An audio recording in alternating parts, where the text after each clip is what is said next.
जैन साथियों, चलिए आज हम लोग मैथ से खेलते हैं। मैथ का कुछ हम पजल बताते हैं जो बहुत ही इंटरेस्टिंग रहेगा दोस्तों।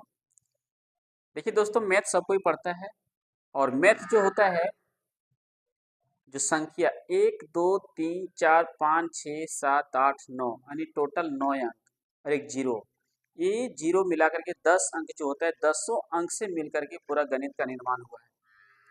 ठीक है, चलिए इसी से संबंधित हम कुछ एक पजल लेकर आए हैं जो बहुत ही अच्छा लगेगा आप लोगों को।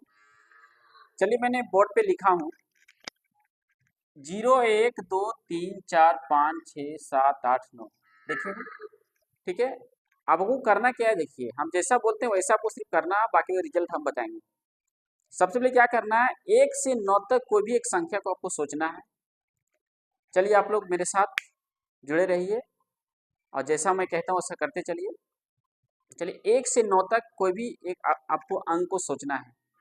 1 से 9 तक एक सोचिए, दो सोचिए, तीन सोचिए, कोई भी अंकों का आपको सोचना है। ठीक है, सोच लीजिए। सोच लिए?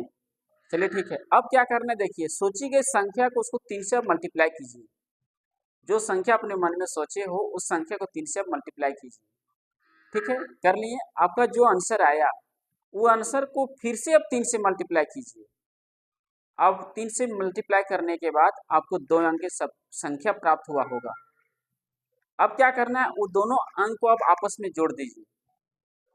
ठीक है, जोड़ने के बाद जो आपका संख्या जो तैयार हुआ होगा, जोड़ के जो आया होगा, वो आपका आंसर 9 होगा। 100% 9 ही सबका आया होगा। ठीक है, चलिए इसका लॉजिक आपको समझ में आ गया होगा तो ठीक है, नहीं तो फिर चलिए हम बोर्ड पे बताते हैं। चलिए आते हैं, सबसे पहले मान लिया जाए हम 5 को सोचते हैं। 5 को मैंने सोच लिया। ठीक है, अब मैंने क्या कहा था, सोची गई संख्या को 3 से मल्टीप्लाई करते हैं। चलिए इसको 3 से मल्टीप्लाई करते हैं। ये देखिए मेरा 15 तैयार हो गया। ठीक है, फिर मैंने क्या बोला, जो रिजल्ट आया उसको फिर 3 से मल्टीप्लाई कीजिए। चलिए इसको फिर हम 3 से मल्टीप्लाई करते हैं। ठीक है, आ गया मेरा 15 तिया 45। ठीक है, अब मैंने क्या कहा था, जो संख्या तैयार होगा उस संख्या के अंकों को जोड़ना है। अंकों को जोड़ना है। चलिए इसको जोड़ते हैं। 4 + 5 बराबर क्या हो जाएगा, 9। हमेशा आपका 9 ही आंसर आएगा।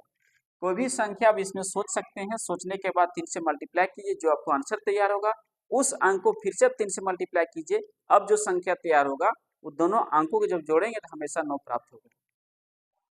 चलिए दोस्तों, अगर अच्छा लगा हो तो लाइक और कमेंट जरूर कर दें। जय हिंद, धन्यवाद।